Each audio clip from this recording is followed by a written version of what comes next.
和舍友被选中穿进恐怖片后，他在中式恐怖片里扎了男鬼大佬，我在国外惊悚片里骗了纯情怪兽。为了不被报复，第二个世界我们默契的互换风格。可第一天他就打来电话，国外惊悚的精神病院里会有穿古装的 boss 吗？我不太清楚，毕竟我这里的山神新郎还长着8只章鱼触手呢。接到林安月电话的时候，我和一群村民正在山神庙前等山神选新娘，几个穿得像巫师的男人围着火盆又唱又跳，而他们身后的供桌上，一尊石刻的山神像身着大红喜袍，上半身庄严喜庆，一动不动，下半身8只粉色的触手安静地耷拉着。怎么看怎么违和，正想拉个老乡问问这山神像怎么回事，林安月的声音就从脑海中传来：糖糖，问你个事，咱们看过那么多恐怖片，国外惊悚片里会出现穿中式长袍的 boss 吗？我盯着那尊仿佛 AR 合成的山神像，我忽然悟了，月月，有没有可能你那边那个穿中式长袍的 boss 就是上个世界里被你扎了的老公，而我这边长着8条章鱼腿的山神就是上次末世被我骗了的克苏鲁小怪兽？系统电话那头长久沉默，许久，忽然传来一道低沉的男声：夫人，你想跑去哪儿？下一瞬，安月的声音心如死灰：糖糖，我好像完了。他话音落下的瞬间，我这边的巫师也停了，随着一道道高亢的山神选新娘喽。抛起来的圣杯被章鱼触手操控着指向我，看了看地上的圣杯，又看了看拿着新娘喜袍围过来的村民和他们身后兴奋的不停腾跃的触手，哦豁，我好像也完了。上一次和安月被拉进恐怖片世界是半个月前，在惊悚末日片里，我被一只会变成粉色小章鱼又会变成人的克苏鲁怪兽波特227缠上了。本来被缠上也没什么，坏就坏在脱离那个世界前几分钟，我亲了他一口，为了让他帮忙解决变异丧尸，我还骗他说对人类来说亲一口就是一辈子，我会和你永远在一起的。回到现实世界的前一刻，他那被抛弃一般绝望的眼神我到现在都记得，时时都要被良心谴责。而林安月也在中式恐怖的世界里睡了鬼王洞的千年男鬼后跑路，由于良心太不安，这一次被拉进恐怖片前，我们默契地互换了风格。本来以为我们再也见不到男鬼和怪兽，可此时我被村民们套上大红喜袍，关在山神庙里，看着石像下扭来扭去的粉色小触手，我悬着的心终于死了。沉默，除了沉默还是沉默。脑海里我想了无数遍解释的说辞，许久才试探唤波特。话音落下，腾跃的触手猛地一僵，然后咻的一声缩回石像。我好明显的欲盖弥彰哦，因为上个世界我突然消失的事，波特好像生气了，任凭我怎么换他都不出来，仿佛真的只是一尊石像。我这人脾气暴，耐心也没多少，眼见他一动不动，只时不时发出嘤嘤的哭声，我耐心彻底耗尽，上手就要去薅石像。然而不等我上手，门吱呀一声被人从外面推开，一回头就见3个穿着巫师服的男人推门进来，看见我，3人一怔，瞪大眼睛，一脸不敢置信。其中一个尖嘴猴腮的男人甚至惊呼：你怎么可能还醒着啊？我不能醒着吗？顺着几人的视线，我看见了石像下已经燃尽了的香，不用猜也知道这香有问题了。他为什么没晕？难道这次的香不对？不可能，我检查过的。不管了，被山神选中的新娘必须怀孕生下神子，他们说着，看向我的眼神蓦地凶狠，就这么一步步朝我逼近。我不是这么直接，都不避讳我吗？事实证明，轻敌是要挨揍的。我21岁的年纪，已经学了17年的柔道、散打和自由搏击。从小学3年级起，每天雷打不动跑5公里，不是为了锻炼身体，而是为了消耗我过剩的体力。上个世界不能跑步，好歹还能砍砍丧尸。这个世界一来被关在这个与世隔绝的村子里，我正愁一身体力无处消耗，人肉沙包就送上门了。我一拳接着一拳，10分钟后，3人的脸肿成了猪头。可即便疼得哭爹喊娘，3人也没放弃。对视一眼，其中1人忽然退到门口，从门外拿进来一把长长的砍柴刀，眼神凶狠。小姑娘，我们也不想这么对你，你乖一点，至少能少受些一个罪字还没落下。就见一只粗壮的章鱼触手将它卷起，轻轻一甩，砰的一声巨响，门外的地上被砸出一个大坑。其余2人都被这一幕惊呆了，和上个世界一样，他们看不见波特，只看见同伴忽腾空飞了出去。被这不合常理的一幕害住，他们几乎哭喊着连滚带爬逃离这里，直到哭喊声彻底消失，我才回头看向地上终于现身的波特227。哟，舍得出来了，明明上个世界骗了他，该心虚的人是我，但此刻粉色的小章鱼却低垂着脑袋，黑豆大的眼睛，眼泪汪汪的。波特不丑，糖糖，你不要讨厌我，这还是我第一次见波特这副模样。上个世界里，他虽然也有委屈巴巴的时候，但还没有像现在这样垂头丧气、生无可恋过。但是丑，我什么时候嫌你丑，说讨厌你了？粉粉的小章鱼小心翼翼抬头，语气自责：我太大了，吓到你了，你才不要我，太大了。反应一瞬，我才明白他说的是上个世界我哄他清理丧尸时，他变身的独眼巨兽。巨兽的确庞大，但也不必自卑吧。看着委屈巴巴的小章鱼，我忽然心软软。哎，小怪兽有什么错呢？被骗了，他也没有怪我，他只会自责。我心下微动，语气不自觉放突缓了。怎么可能？你那么可爱，真的。他说话的时候，黑豆大的眼睛扑闪扑闪，柔软的触手试探地碰了碰我的额头，仿佛确认了我的话。身体渐渐在我手里透明拉长，片刻功夫就变成了上个世界里见过的那个188宽肩窄腰长腿美少年。那糖糖喜欢我了。他将我搂进怀中，兴奋确认。我默默松开他的腰，说话前你能先把衣服穿上吗？还有，你个到我了。明显波特对人类的身体构造还是不熟，上个世界他也出现过现在的情况，整个人爆红，被我揍一顿，老实了。但这一次和上一次的情况似乎有些不一样，因为他用粘液幻化出衣服后，即便缩进墙角蹲了2个小时，皮肤都没有褪色，直到几次尝试变回小章鱼失败，他终于忍不住抬起头，可怜巴巴问我：糖糖，刚刚的香味好奇怪，人类的身体也好奇怪，我为什么变不回去了？他为什么变不回去？我怎么知道？我看上去很像章鱼吗？那点香对我都没效果，他一个抬手就能灭了成千上万丧尸的怪兽，怎么会那么大作用？难道因为物种不同？我有些无语，想不明白，索性不想了。不耐烦起身，你自己处理一下。吐，扔下这句话，我就想走，然而刚转身，手却被拉住，一低头就对上波特委屈巴巴的眼眸。可是我不会，糖糖教我。我挣开他的手，默默捡起地上的砍柴刀，露出死亡微笑。教什么？你展开说说呢？波特老实了，怕听到什么不该听的声音。从山神庙里出来，我叮嘱他老实待在庙里，就凭着记忆沿着来时的路往山下走。和上个世界不一样，这次系统给我安排身份，B大的民俗系学生。因为听说 S 省的一座大山深处发现了一个村民平均年龄120岁的长寿村，导师就带着我和另外2个师兄来了。这个村子热情好客，很巧，今天也是村子里5年一次举行山神祭祀的日子。因为山神祭祀只有巫师、村里德高望重的长老，还有年满18岁的未婚女生能参加，于是教授便让我跟来记录，而他则带着另外2个师兄去村子里采风。算算时间，距离我被关已经过去好几个小时了。我那么久没回去，他们却没有找来。按套路，他们那边应该也出事了。我是想回村子里看看的，毕竟尽管才相处了半天，他们的人也还不错。但是我好像迷路了，明明我一直往下走的也是来时那条小路，可半个小时的路程，我从傍晚走到天黑都没走下山，甚至一连吐立方5次，我无论是走还是跑，都会绕回那棵被我砍了一刀做上记号的树。有点烦躁，这种恐怖片就不能换个套路，哪怕来个山精野怪突一下，当然就完事了呢？我空有一身体力，毫无用武之处，总不能让我在这儿走到老，走到死吧？此时此刻，我无比想念波特，要是他在，那个章鱼鼻子好歹能试试有没有用。第8次回到那棵做了记号的树前，我实在没忍住，踢了他一脚，树叶落下，沙沙的声音却从身后传来，伴随着不是很清晰的脚步，以为是波特，我心中一喜，可转身的瞬间，一张苍白的脸瞬间贴近，这哪里是波特，分明是那3个巫师里的其中一个。他好像死了，脸色苍白干瘪，眼球突出，仿佛被吸干了血似的，整个人都僵了，一动不动，但又好像没死，因为他的喉咙里此刻正发出艰难的霍声，像喉咙里被塞了什么东西，喘不过气似的。虽然这人是死是活我都不怕，但骤然被这个东西贴脸，我的心脏还是突加快了几分，下意识后退一步，抬脚踢飞。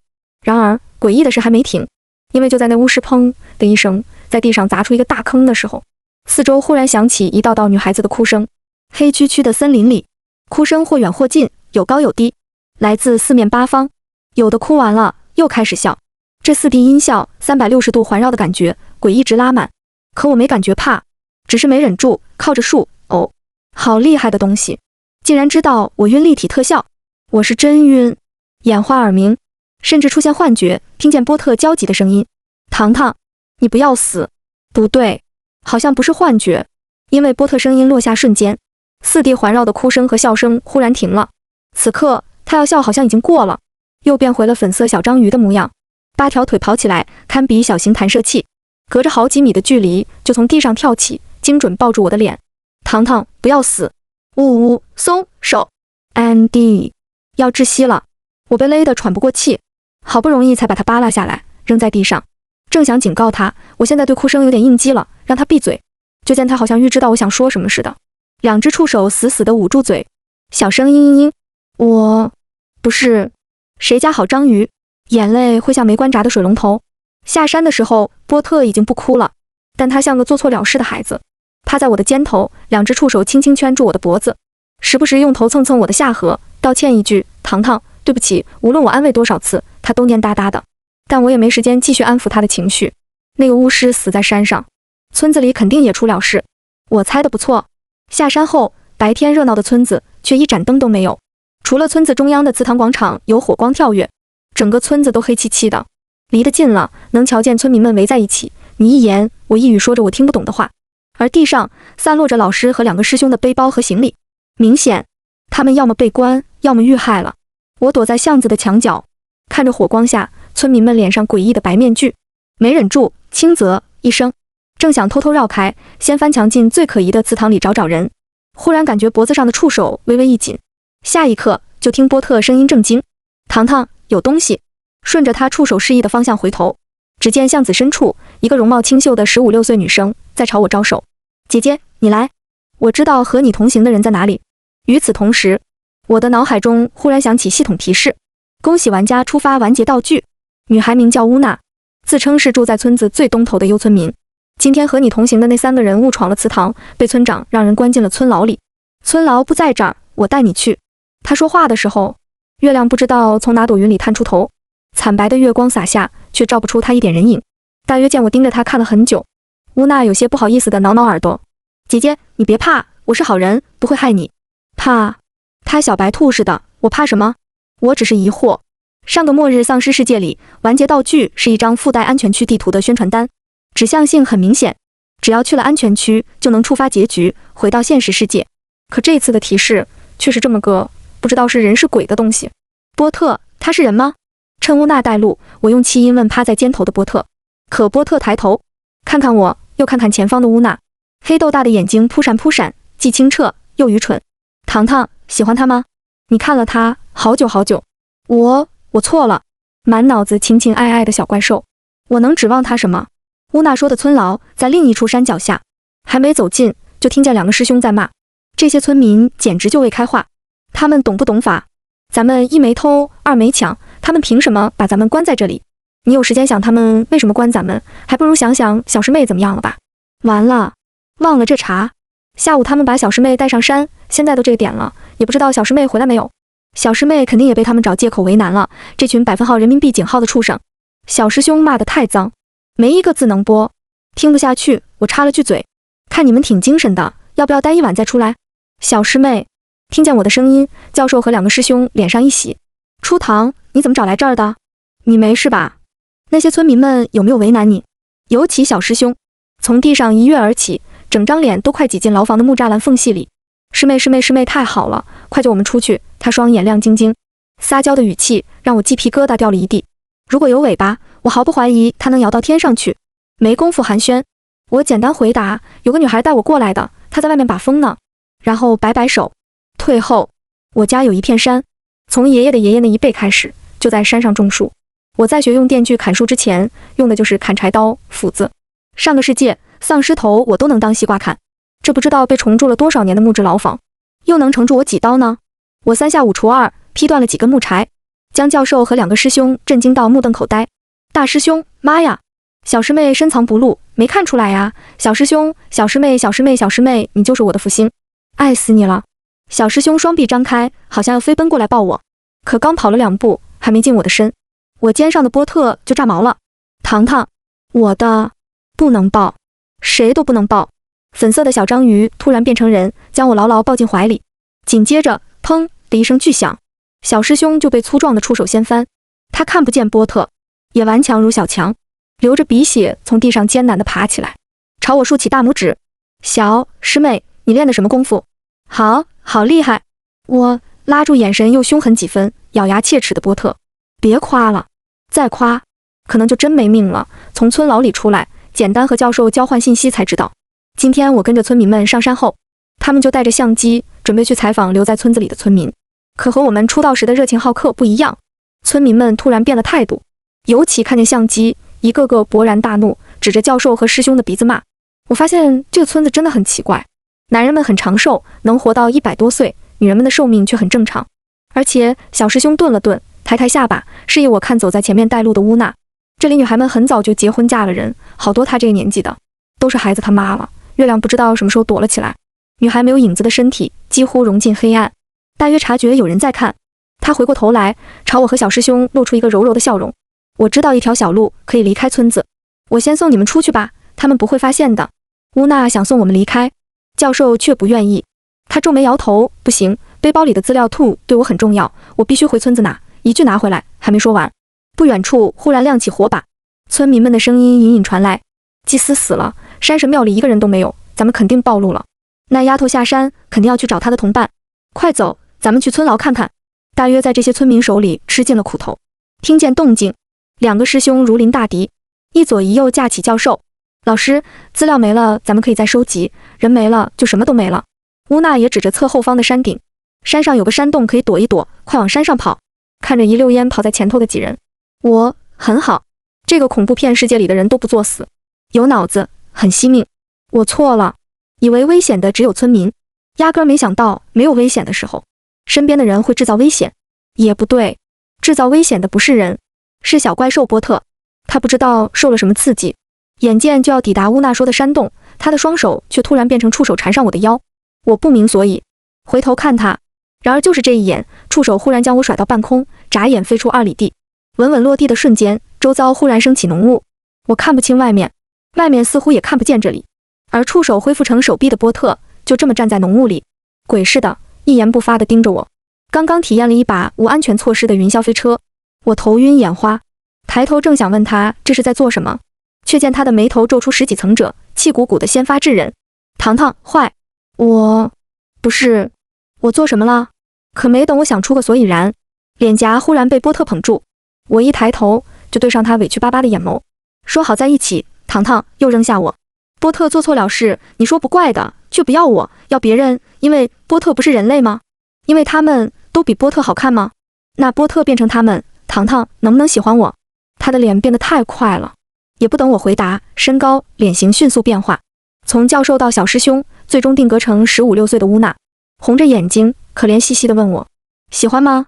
糖糖喜欢，我什么样子都可以的。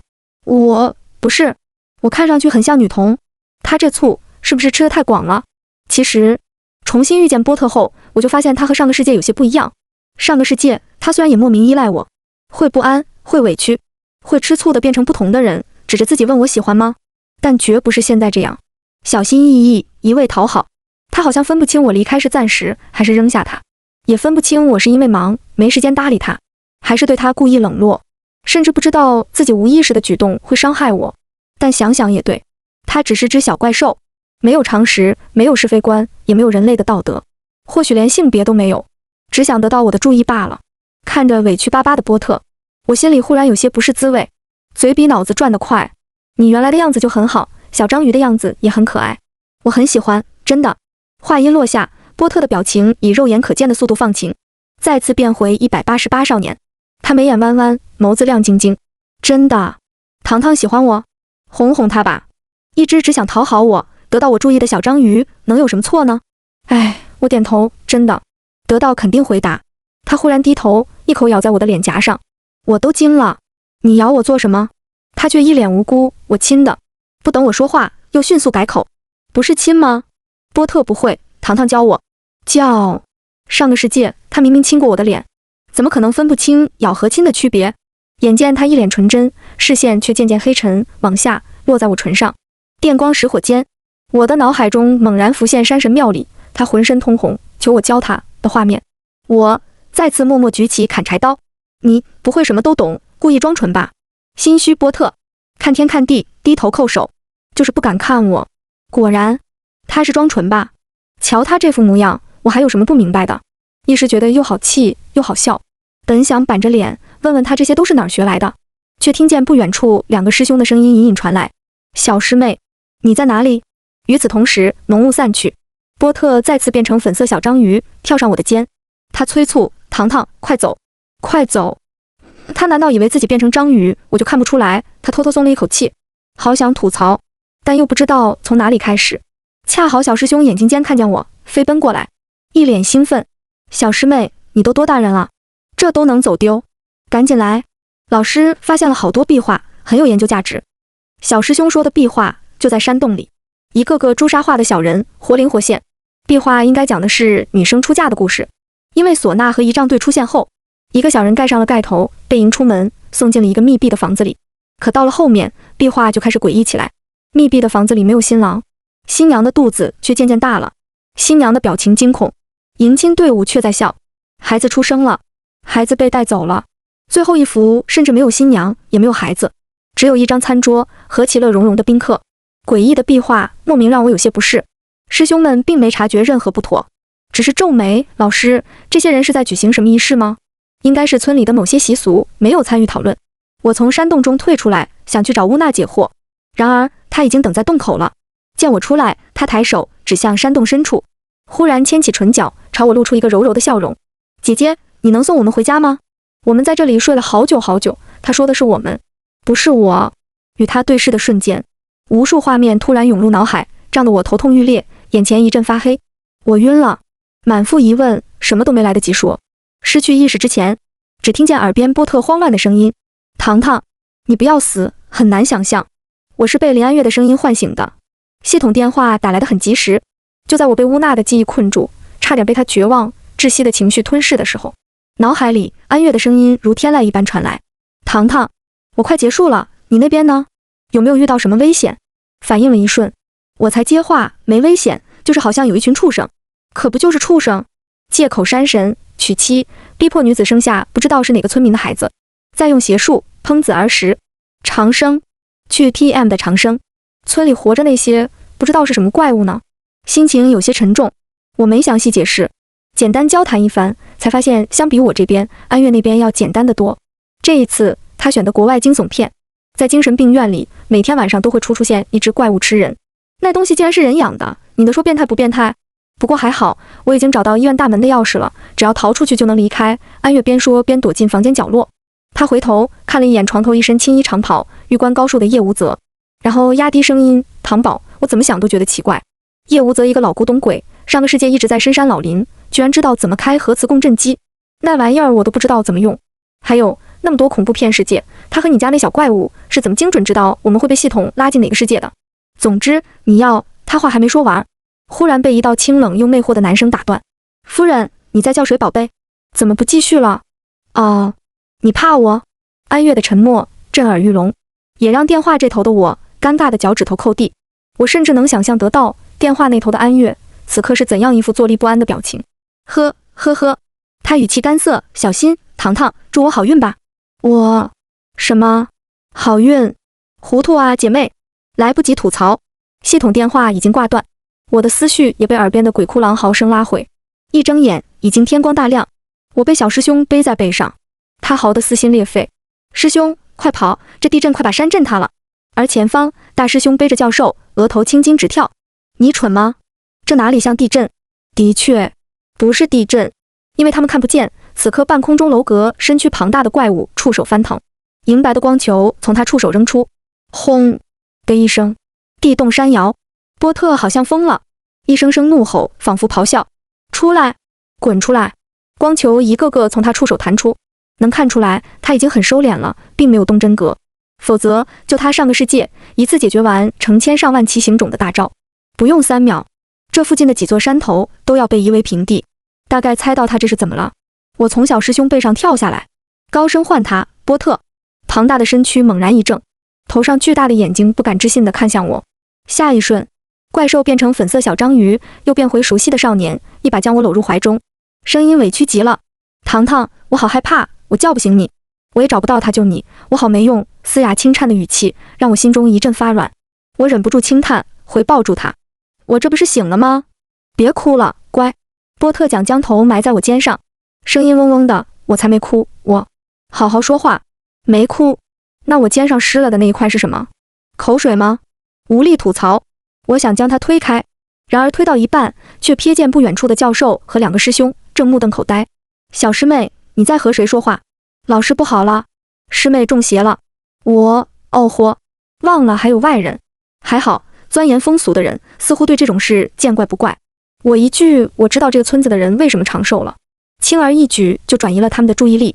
再次回山洞的路上，我简单讲述了一遍梦里看见的画面。恰好因为地震，山洞塌陷，远远就看见无数具被冲出泥土、贴着特殊符咒的白骨。烈日炎炎下，数量庞大尸骨令人心凉心惊。这些女孩小的只有15、16岁，最大的也不过21，大多都是村子里的，但也有好些外村人。和昨天另外2个女生一样，她们有的是被带回村子的女朋友，有的是被拐来的学生。好在昨天被选中的人是我。我顿了顿，飞快瞥了一眼躲在树后，因为心虚努力降低存在感的波特。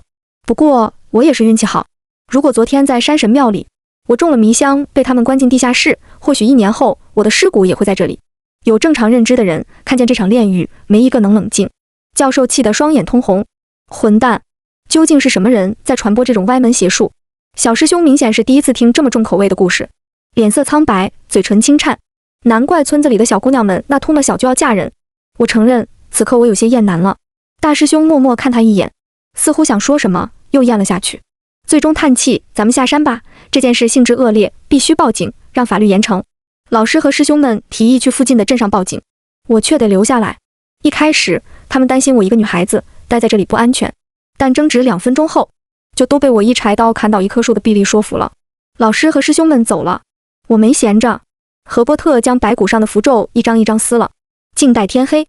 期间波特替我摘了2次野果，送了我3次花，5次以为独处就是约会，委屈巴巴向我求抱抱求亲亲，然后因为行为太过被我揍了几顿，直到夕阳渐渐西斜才老实下来。天色终于暗了，不出所料，月亮从云层中探出头来的那一刻，山洞口响起乌娜柔柔的声音，姐姐。一如昨日，她没有影子，但和昨天不一样，此刻她身后有数十个年纪相仿的女生。